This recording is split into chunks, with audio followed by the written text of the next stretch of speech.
Magandang araw po sa inyong lahat. Sa ating mga napag-aralan tungkol sa salita ng Diyos, balikan natin ang isang napakahalaga at napakatagal nang isinulat, ngunit napakaakma at napakatotoo pa hanggang sa panahon natin ngayon. Ito po ang mula sa aklat ng propetang Daniel. Marami po ang nagtatanong, ano na ba ang kalagayan ng mundo? Malapit na ba ang katapusan? Paano natin malalaman kung ano ang mangyayari? Ang mga sagot at palatandaan ay ibinigay na ng Diyos kay Daniel daang-daang taon na ang nakalilipas. Ang mga nakikita niya sa pangitain ay natutupad na isa-isa at malinaw na nagtuturo tungkol sa huling panahon. Samahan niyo po akong himayin ang ilan sa mga pinakamahalagang mensahe mula sa aklat ni Daniel. Sa unang bahagi, ito ay nagtatalakay tungkol sa apat na malalaking kaharian. Ito po ay mababasa sa aklat ng Daniel, Kabanata 2 at Kabanata 7. Sa pangitain ni Haring Nabucodonosor na ipinaliwanag ni Daniel, ipinakita ng Diyos ang takbo ng mga kaharian at kapangyarihan sa mundo mula noon hanggang sa mga huling araw. Una, sa pangitain, nakita ni Daniel ang ulo na ginto. Ito ay tumutukoy sa kaharian ng Babylonia. Pangalawa, nakita niya ang dibdib at braso na gawa sa pilak. Ito ay kumakatawan sa kaharian ng Medo-Persia.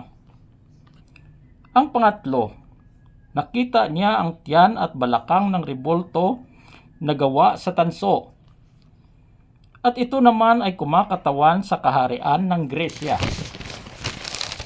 Pang-apat, nakita ni Daniel ang binti at paa na gawa sa magkahalong bakal at luwad. At ito naman ay tumutukoy sa kaharian ng Roma. Mga kapatid, pakinggan niyo po itong mabuti. Dahil ito ang ugat ng sistema ng mundo natin ngayon. Ang ikaapat na kaharian, ang Roma, inilarawan bilang bakal na matibay at makapangyarihan. Ito ay nahati at kumalat. At sabi ng Diyos kay Daniel, nakita mo ang mga paa at daliri na magkahalong bakal at luwad? Ito ang kahulugan niyon. Magkakahiwalay ang mga tao, ngunit susubukan nilang magbuklod. Ito po ang nakikita natin ngayon, mga kapatid. Ang mga bansa at kapangyarihan na galing sa sinaunang Roma, Europa, Kanluranin, at hanggang sa buong mundo. Sinabi ng Diyos kay Daniel na maghahalo sila sa lahing tao, ngunit hindi sila magkakapit-kapit gaya ng bakal na hindi humahalo sa luwad. Kung susuriin po natin, ito po ang United Nations, mga kapatid, sa panahon natin ngayon, na kung saan ang alyansa ng mga bansa, ang pagsisikap na pag-isahin ang ekonomiya, ang batas at ang pamamahala gamit ang teknolohiya at sistema, gusto nilang maging iisa ang mundo. Pero dahil sa likas na katangian ng tao at kasalanan, hindi ito ganap na magtatagumpay hanggang dumating ang huling pinuno. Ito po ang pundasyon ng sistema na pinag-uusapan natin noon. Ang paghahanda para sa isang nag-iisang kapangyarihan. Sa pangalawang bahagi, ang munting sungay at ang taong makasalanan. Ito rin ay mababasa sa aklat ng Daniel, Kabanata 7 at Kabanata 11. Sa Kabanata 7, nakita ni Daniel ang 4 na hayop. At mula sa ika-4 na hayop ay lumabas ang isang munting sungay. Sinabi sa Daniel, Kabanata 7, talata 8, habang tinitingnan ko ang mga sungay, nakita kong tumubo ang munting sungay at nabunot ang 3 sungay. Ang sungay na ito'y may mata at tulad ng tao at may bibig na nagyayabang. Mga kapatid, naglalarawan ito bilang isang kapangyarihan o pinuno na ang ibig ipahiwatig ay: una, maging matapang at mapanghamon sa Diyos. Pangalawa, magbabago ng mga panahon at ng kautusan. Pangatlo, pipigilan niya ang mga seremonya at tunay na pagsamba. Pang-apat, magtatangkang baguhin ang batas ng Diyos at ituro ang sarili niyang katuruan. Mga kapatid, ito po ang malinaw na larawan ng Antikristo. Ang taong makasalanan na tinutukoy din ni Apostol Pablo. Sinabi ni Daniel na maghahari siya sa itinakdang panahon at gamit ang kapangyarihan at katalinuhan, gagamitin niya ang sistema ng mundo upang kontrolin ang lahat. Dito po pumapasok ang kaalaman natin sa teknolohiya at makina. Gaya ng sinabi ni Daniel sa Kabanata 11, talata 38 hanggang 39. Sinasabing sa huling panahon, ang mga kapangyarihan ay magpaparangal sa Diyos ng mga kuta, at ang Diyos na hindi nakikilala ng kanilang mga ninuno o ang Diyos na mahal ng mga babae. Ituturing niya ang kanyang sarili higit kaysa sa mga iyon. Wala siyang pahahalagahang Diyos maliban sa Diyos na mananalakay ng mga napapadirang lungsod. Pararangalan niya ang Diyos na ito na hindi kilala ng kanyang mga ninuno. Ito'y hahandugan niya ng mga ginto, pilak at mamahaling mga bato at ng iba pang mamahaling mga regalo. Lulusobin niya ang pinakamatibay na mga lungsod sa tulong ng Diyos na iyon na hindi kilala ng kanyang mga ninuno. Pararangalan niya ang mga taong mabuti sa kanya sa pamamagitan ng pagbibigay sa kanila ng kapangyarihang mamahala sa maraming tao. At bibigyan niya sila ng mga lupa bilang gantimpala sa kanila. At iyon mga kapatid, malinaw po ang nakasaad sa Biblia. So ngayon, tatalakayin natin at alamin kung ano ang kahulugan. Diyos ng mga kuta o Diyos ng lakas at teknolohiya.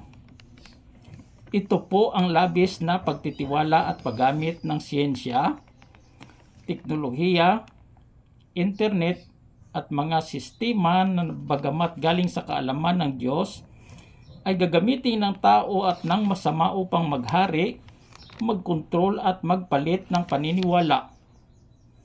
Ngayon mga kapatid, ito po ang ating paghahanda. Ginagamit nila ang kaalaman at teknolohiya upang buuin ang isang mundong walang Diyos, at nakahanda na para sa pagdating ng iisang pinuno o itong tinatawag na Antikristo. Sa pangatlong bahagi, ang tanong natin, hanggang kailan niya ang mga bagay na ito? Upang masagot natin ang mga katanungan iyan, dumako po tayo sa aklat ng Daniel, Kabanata 12. Ito ang huling bahagi na direktang tumutukoy sa mga huling araw. Nakita ni Daniel ang mga anghel at tinawag niya. Hanggang kailan pa magaganap ang mga kahangahangang bagay na ito? At narito po mga kapatid ang sagot na nagpapakita ng kalagayan ng panahon natin sa ngayon. Ito ay mababasa sa aklat ng Daniel, Kabanata 12, talata 4 na nagsasabi, "At ikaw, Daniel, isara mo muna ang aklat na ito at huwag mo munang sabihin sa mga tao ang mensahe nito hanggang sa dumating ang katapusan. Habang ito'y hindi pa ipinapahayag, marami ang magsisikap na unawain ang mga mangyayari." Mga kapatid, di po ba ito ang nakikita natin sa ngayon? Ang bilis ng paglakbay at paggalaw ng mga tao, gaya ng mga sasakyang panghimpapawid o eroplano, mga sasakyang panglupa, gaya ng tren, at iba pa para mabilis na pagbiyahe. Pangalawa, ang paglawak ng kaalaman. Ang teknolohiya natin sa ngayon, mga kapatid, ay nasa pinakamataas na antas at patuloy itong lumalago habang lumilipas ang panahon. Andiyan din ang internet na kung saan ang paglipat at pagpapadala ng mga impormasyon lubhang napakabilis. Ang siyensya na patuloy sa pagpasubong. Ang mga makina ginagamit natin sa kasalukuyang panahon na siyang napaka-sopistiko na ay siyang nagpapatunay na ang mga nakasulat sa kasulatan ay unti-unting natutupad.